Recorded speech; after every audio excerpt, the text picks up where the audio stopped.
Bon, faut qu'on parle parce que là je pense qu'il y a des choses qui ne sont pas très claires sur mes intentions et sur ma chaîne. C'est très certainement de ma faute, mais on va clarifier tout ça. Mes intentions depuis le début de cette chaîne sont, et je l'ai déjà affiché plein de fois, de lutter contre les conneries qui se propagent dans le monde du fitness. Mais les idées, encore une fois, pas les personnes. Et je comprends que, suite aux vidéos que je fais récemment, on puisse penser que non et que j'ai décidé que finalement j'allais m'attaquer aux gens. Donc deux choses. Déjà, si on m'attaque personnellement, et je pense que tu sais de qui je veux parler, je veux pas remettre de l'huile sur le feu, donc je dirai pas son nom, mais voilà, bah je vais me défendre. Et oui. Ah oui, Jamy. Je vais pas dire oh non, je n'attaque que les idées, je ne vais pas me défendre et me laisser cracher dessus. Je trouve ça con. Et le deuxième cas de figure où je me gênerai pas, c'est si à mes yeux tout le contenu produit par une personne, ben c'est pas top, ou en tout cas, peut-être pas tout, mais la majorité de son contenu, ça incite à, comment dire, propager des mythes qui sont pas ouf, qui sont même peut-être dangereux pour la santé des gens qui le suivent. Une ou plusieurs erreurs, je suis le premier à en faire, comment je pourrais blâmer les gens pour ça? En revanche, si c'est fait à répétition, là c'est problématique, puisque si vraiment tout le contenu tourne autour de ça et qu'on lui met des preuves en face que la personne ne veut pas se corriger ou n'en a rien à faire, bah là, je vais qualifier ces malpratiques de ce qu'elles sont, des choses malhonnêtes. Après, j'évite quand même d'employer ce terme puisque je préfère la présomption d'innocence. Je me dis, dans le doute, peut-être qu'il fait ça de bonne foi. Je ne compte pas arrêter ce genre de réponse aux gens. Je vais t'expliquer pourquoi et j'espère que tu comprendras ma démarche. Par exemple, j'ai souvent la remarque « Fais ton propre contenu, vis ta vie, arrête de je sais pas trop quoi, parler sur les autres » ou un truc du style. Quand je réponds à ces personnes au gros du fit game, je le fais pas juste avec mon avis, avec de l'émotionnel. Non, j'apporte des arguments. Donc, je produis un contenu. Je vais même te dire, si je veux aller un peu plus profond, je pense que je fais plus de contenu original en faisant ce type de vidéo que certains gros du fitness qui, en fait, ne font que reprendre quasiment, pas mot pour mot, mais presque, les vidéos d'Américains. Et je dis pas que c'est un mal de prendre les contenus d'Américains pour les traduire. Après tout, on les voit pas en France et il y en a besoin dans la communauté du fitness. Souvent, ils sont bien en avance par rapport à nous. Ce que je veux juste te dire, c'est que c'est pas parce que tu utilises la vidéo de quelqu'un pour rebondir que ton contenu n'est pas original. Ça, pour moi, c'est très important de le comprendre. Mais en plus de ça, il y a des raisons pour lesquelles je prends de façon spécifique ces grands noms.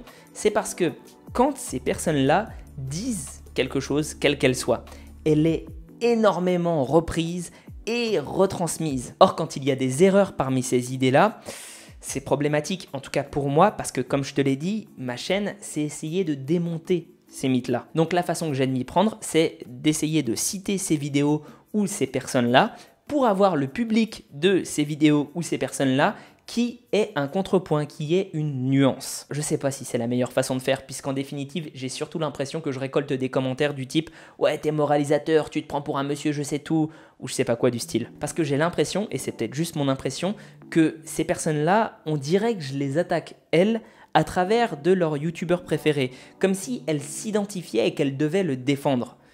Mais attendez, votre youtubeur préféré, dans allez, 95% des cas, il en a rien à foutre de votre gueule.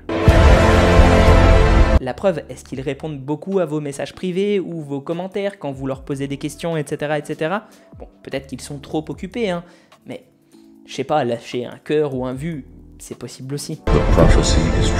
Et j'arrive pas vraiment à comprendre pourquoi les défendre comme ça, alors que je les attaque dans 98% des cas, pas eux, mais leurs idées. Mais même si tu n'aimes pas tout ça, ce que je peux parfaitement comprendre, sache que je ne fais pas que des vidéos où je parle des autres. Loin de là, ma chaîne compte à l'heure actuelle, au moment où je la tourne là, cette vidéo, 235 autres vidéos. Donc vas-y, fais-toi plaisir, regarde les sujets que j'ai déjà faits.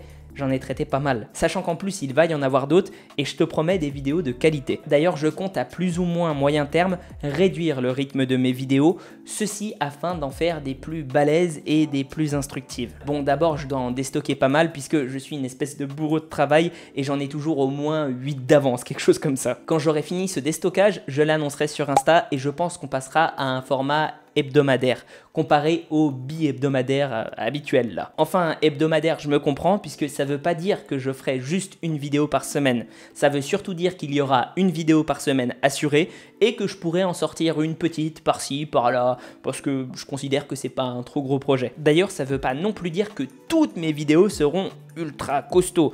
Non, il y en aura, je pense, une majorité qui ne le seront pas.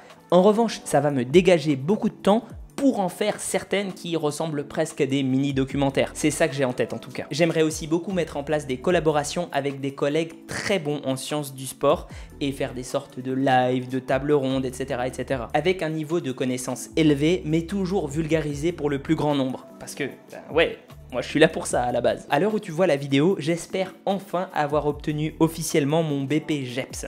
C'est un diplôme qui te permet de coacher en France. Oui, j'ai un diplôme américain, mais ça me permettait que de faire du coaching en ligne. Oui, certains s'en contentent. D'ailleurs, en fait, on n'a pas besoin de diplôme pour faire du coaching en ligne. Mais moi, je voulais faire les choses correctement et donc j'ai cessé les coachings en ligne jusqu'à arriver à vraiment avoir fini ce BP. Ça doit faire plus d'1 an, c'est long, mais je réponds pas favorablement aux gens qui me demandent au niveau de mes coachings justement. Là maintenant, je peux le dire, ça a rouvert et puis bon, je donnerai les tarifs sur mon site, tu peux aller voir. Je pense que c'est relativement abordable. Ce que je vais vendre, ce ne sont pas des programmes tout faits. Je vais vendre un suivi. En gros, la clé reposera sur l'individualisation. À savoir, je vais faire en sorte de m'adapter à ta progression, à tes objectifs, etc., etc. pour te construire déjà un programme, peut-être pas parfait, mais adapté. Et puis, au fur et à mesure, essayer de le rendre de plus en plus parfait, évolutif, avec forcément les contraintes qui seront amenées. Je sais pas, si tu te blesses, si au contraire tu es super en forme, on va faire évoluer tout ça. Et encore une fois, j'insiste, moi mon but, ce sera pas de te donner un programme et de te laisser te débrouiller. Ça n'a pas d'intérêt à mon avis et je pense, après c'est juste moi, que ceux qui font ça n'ont pas vraiment d'éthique en tant que coach et je vois pas vraiment à quoi ça sert d'être coach si on n'épaule pas un minimum ses élèves. Bref, là c'est une vidéo où j'ai pas de texte écrit, donc ça peut sembler un peu décousu, mais je t'invite vivement à aller voir mon site internet. Encore une fois, là ce sera plus cadré et tu comprendras mieux. Sur ce, j'espère avoir répondu à tes interrogations. Ah oui, non, attends, j'allais complètement oublier. Il y a un truc que je voulais dire sur les dramas, puisqu'on m'accuse en ce moment de faire des dramas aussi. Je considère que ce que je fais, comme je ne m'attaque pas aux personnes, que j'essaye de ne pas mettre de l'émotionnel ou du personnel là-dedans, bon, sauf une fois. Excepté une fois au chalet. Sur, encore une fois, 235 vidéos, donc c'est pas vraiment représentatif. C'est pas du drama. À la rigueur, peut-être de la critique, mais pas du drama. Sur ce, j'espère avoir répondu à tes interrogations. Si tu veux soutenir la chaîne, n'hésite pas à t'abonner, à liker, à partager, à aller voir mon Utip et mon Tipeee si tu veux me récompenser financièrement, à aller voir le Discord, puisque le Discord c'est un espace sur lequel on essaye d'évoluer en tant que communauté tous ensemble et il va y avoir probablement un système de conférences gratuite qui va arriver avec des gens qui sont experts en matériaux, par exemple, pour choisir sa barre de musculation, etc., etc. On a déjà eu un petit cours sur les liaisons covalentes. Je sais, ça peut sembler un peu rasoir, mais je t'assure, pas du tout. Et puis, tu peux me suivre sur Insta. Je donne des conseils, c'est cool. Tu peux même m'envoyer des messages et souvent, j'y réponds. Prends soin de toi. Et à la prochaine. Ah, et pour l'argent, tu remarqueras que je ne mets jamais plus d'une seule pub dans mes vidéos, même quand elles font plus de 10 minutes, parce que je veux juste qu'elles soient mises en avant par YouTube, pas qu'elles me rapportent le plus d'argent possible.